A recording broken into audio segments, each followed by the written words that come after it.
If you would have asked me 2 years ago who the most hated character in the Invincible comic book series is, I would have emphatically told you that it was the subject of today's video, the Viltrumite woman Anissa. However, I have recently learned that it's actually this depiction of Amber because she's kinda bossy sometimes, so I guess I'm not as in touch with the community as I thought. Anyway, look, I know you've seen a million TikToks about Anissa and what she did, and we will get there, but just know that yes, Anissa sucks, but she has one very specific purpose within the series. Anissa is supposed to suck. She's supposed to represent some of the worst aspects of Viltrumite culture, and she's presented this way because later in her comic history, she repents for the things she did and understands the true magnitude of the damage she causes. She is basically a literary tool that asks the reader if they're capable of forgiving.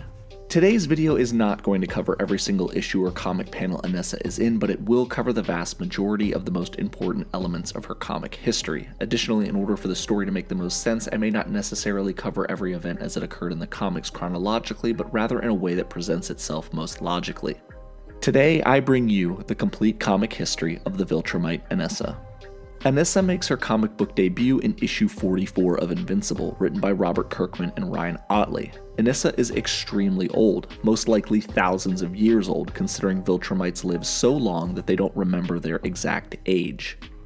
We know that Anissa was around when the Viltrumite Empire was betrayed by Thetis, who murdered the previous leader Argyle before the Grand Regent Thrag assumed leadership.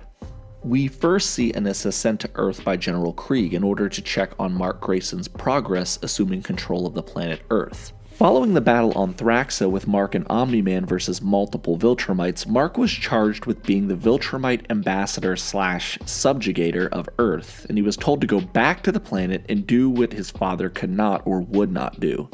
Anissa threatens to kill Mark's mother Debbie in order to get him alone into the atmosphere so she can try and persuade Mark to join the Viltrumite Empire. She explains that the Viltrumites can essentially end all suffering, disease, and death on the planet if, Mark just helps them subjugate the planet. But their conversation is cut short when Cecil calls Mark and requests that he stop a giant sea monster from destroying a cruise ship. Mark struggles a little bit with the beast before Anissa kills it with ease as an act of, maybe misguided assistance or like a truce or like a little, hey, come on, we can be pals kind of thing. Having helped Mark defeat the beast, Anissa again asks him to side with the Viltrum Empire, which Mark rejects. Anissa at this point has completely lost what little patience she has and savagely beats Mark, who at this point in his life and training is just drastically weaker than most Viltrumites. When Mark is left battered and bloody, Anissa tells him to basically accept that Viltrum is coming to take over the planet and that the next agent of the Viltrum Empire would be sent soon to check on his status, and that the next agent they send will not be as lenient as she is, implying that the Viltrumite that they're gonna send is Conquest. She then reports her discussion to General Krieg and assures him that Mark would eventually side with the Viltrumites, it just might take a few ass beatings.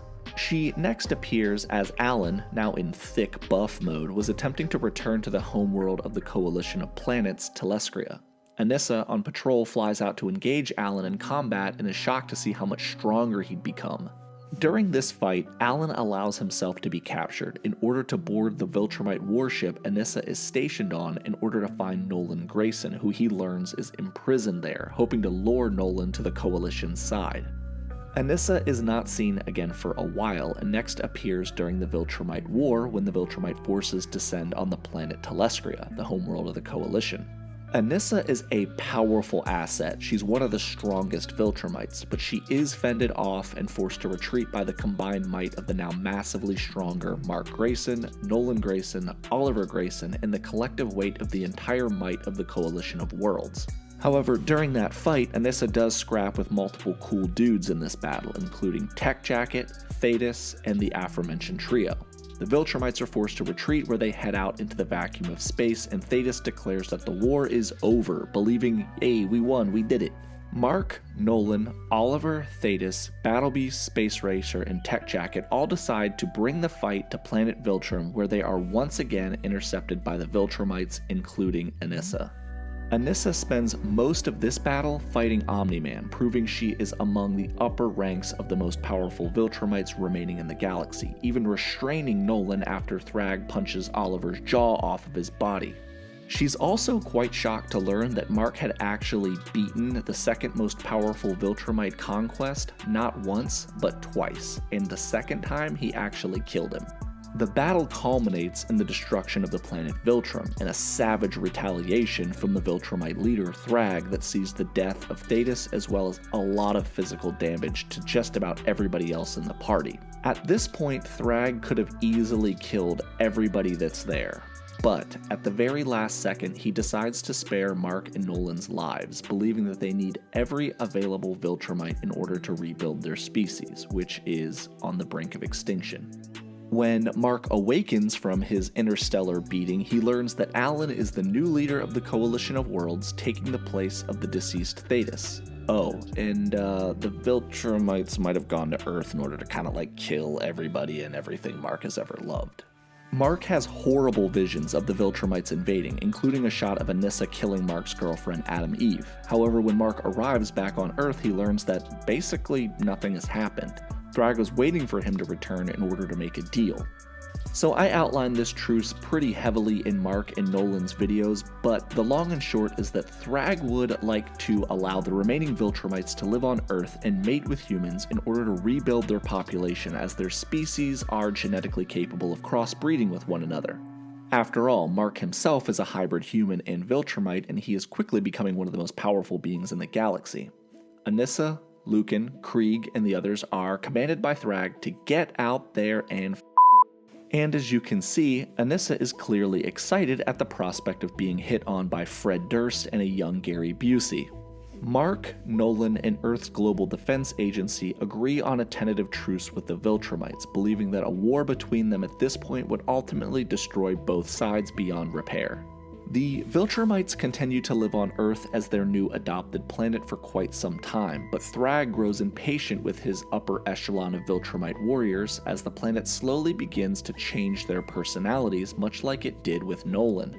With respect to Anissa, Thrag grows frustrated that she simply will not mate with Earthlings. Anissa never desired to reproduce at all, and her requirements of carrying and birthing an actual child are significantly more difficult than her comrades, who essentially just get to go, well, bang whoever they want. Additionally, Thrag becomes frustrated that, much like Nolan, the other Viltrumites genuinely begin to care about the people they mate with and the people of the planet Earth.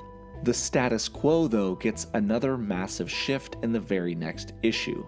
Unbeknownst to the rest of the Viltrumites, Thrag had secretly been running tests on blood collected from both Nolan Grayson and Mark Grayson, and had determined that Nolan was the rightful heir to the Viltrum Empire, being the direct descendant of the previous leader, Lord Argal. Thrag attacks Nolan out of frustration and nearly kills him before the remaining Viltrumites step in and stop him, questioning why Thrag is breaking their truce with Earth. As this lineage of Nolan and the Grayson family is revealed to the remainder of the Viltrumites, Anissa and the others pledge their loyalty to Nolan and exile Thrag, who really they should have just killed because he becomes a real pain in the ass shortly. A little bit later, Anissa is shown to spy on Mark and Nolan as they have a private arm wrestling match. Mark and Eve had just recently announced their pregnancy to Nolan and Debbie, however Anissa is gone just as soon as she arrives without saying anything at all. A few days later, Anissa assists Mark by helping defeat one of Doc Seismic's monsters from the center of the Earth. Mark questions why she's involving herself in his heroics, and Anissa, clearly flirting, tells Mark that she's been observing him. Mark ends up tracking down Angstrom Levy and gets marooned in an alternate dimension where he has to pretend to be an alternate version of himself who's the leader of that dimension's Viltrumites. In that dimension, Anissa is one of his loyal subjects, and I'm going to skip all of this and you can check out Mark's video if you want to learn more about it, but just know that Mark comes back to his own dimension 6 months later to a very pissed off, very pregnant Adam Eve who kicks him out and effectively dumps him. God forbid men have hobbies, am I right? Alright, I just want to stop here and mention that the next part of this video has to do with some pretty heavy stuff. This is effectively a trigger warning that I'm providing, as the next part of this video has to do with sexual assault. Following his argument and being dumped by Adam Eve, no sooner than Mark leaves his house, he is intercepted by Anissa, who has been searching for him for 6 months straight. Anissa explains that it's her duty to the Viltrumite species to procreate, and Mark is her most acceptable option. Mark shrugs off her advances, but Anissa, who is arguably still as strong as Mark, attacks and forces herself upon him. Mark attempts to fight her off, but is ultimately unsuccessful, and Anissa Mark. After the assault, she taunts Mark and tells him to man up, as it may take more than one time for her to conceive, which is obviously pretty gross stuff if you ask me. Anissa is next seen after Robot launches an attack against the forces of Earth in order to subjugate and improve it in his image. At the same time this attack is taking place, Adam Eve gives birth to Mark and her daughter, Terra. Anissa is part of the Viltrumite forces who engage Robot on the moon. However, Nolan ultimately negotiates a truce with Robot, who accurately predicts that an all-out war with him would mean the potential annihilation of the remaining Viltrumites, or at least some of them. Mark is not happy with the decision his father makes and tries to talk him out of it. During this time, Anissa continues to taunt him and flirt with him. Alright, now pay attention because I'm going to give you a lot of info very quickly. Mark leaves Earth with Adam Eve and his daughter fearing for their lives and not wanting to live under Robot's rule. They travel back to Telescria, the home base of the Coalition of Worlds, where Mark begins working for Alan and searching for Thrag. Thrag is secretly breeding with the same aliens, the Thraxans, that Nolan produced Oliver with, except Thrag is working overtime, man. While out searching for Thrag, Mark meets an alien entity that transports him back in time for him to relive and potentially change some of the most crucial elements of his life story. This entire mini-arc effectively serves as a way of aging the entire cast up a few years, and when Mark returns, 5 years has passed. Mark misses the majority of his daughter's life, and Adam Eve has basically moved on without him. Alright, back to Anissa. During the 5 years that Mark was gone, we learned that Anissa did in fact get pregnant with her encounter with Mark. She carried that baby to term and had a son that she named Marky after him. Not only that, but in the 5 years since Mark had gone, Anissa undergoes a massive personality shift. She falls in love with a man named Scott and has a second child named Molly. So this is a huge shift for Anissa. We learn that Anissa had undergone a complete personality change in those 5 years. She falls head over heels for this guy Scott and tells him everything about her and the Viltrumites. However, no sooner than we learn this information, Anissa is summoned by Nolan, who is preparing for the return of Thrag. Thrag had compiled a new army of half-breed Thraxan Viltrumites who had been aged up during that 5-year gap. You can basically think of them as an entire army of Oliver Graysons, all at fighting age. Anissa leaves with the rest of the Viltrumite warriors to launch a surprise attack on Thrag from the other side of the sun. Anissa and the other Viltrumites engage Thrag's forces in battle, and while they are in space, Robot back on Earth apprehends the half-breed children left on Earth that belong to the Viltrumites out fighting in space against Thrag, including Marky and Molly, Anissa's children. The remaining Viltrumites and Thrag's new forces wage absolute and terrible war on each other. During the fight, a lot of people are killed or gravely wounded, including Nolan Grayson. In issue 139, Eve decides against Mark's wishes to join the fight in space against Thrag's forces. She quickly is overwhelmed by Ragnars, vicious beasts that are capable of killing even Viltrumites. Anissa comes to Eve's aid, but is gravely wounded by Ragnars in the process of saving her life. Anissa, knowing that her wounds are simply too grave this time, admits to Eve that she's sorry for all the pain she caused to her and Mark, but she wasn't sorry for the assault as it gave her her son Marky. Eve tries to take Anissa back to the ship as Thrag's children turn on him and switch sides, ending the war against Thrag. However, Anissa succumbs to her wounds and dies. Marky and Molly are eventually saved by Mark and the remaining forces of Earth when they return following their victory over Thrag. Anissa is a character that many people hate, and I'm not in any way condoning what Kirkman had her do, but I do understand why he chose to essentially have her be the ultimate example of how Earth could change the Viltrumite people for the better. And while I want to make it clear that I in no way, shape, or form condone any of the things that Anissa did in the comics, I did always enjoy reading her as a character, and I can't wait to see more of her in the show. And that is it for the complete comic book history of Anissa. I hope you guys learned a lot, and if you did, consider liking and subscribing and doing all that other crap that YouTubers ask you to do. This has been Nick with Key Issues. Thanks again for watching, and remember the motto, Anissa over everything.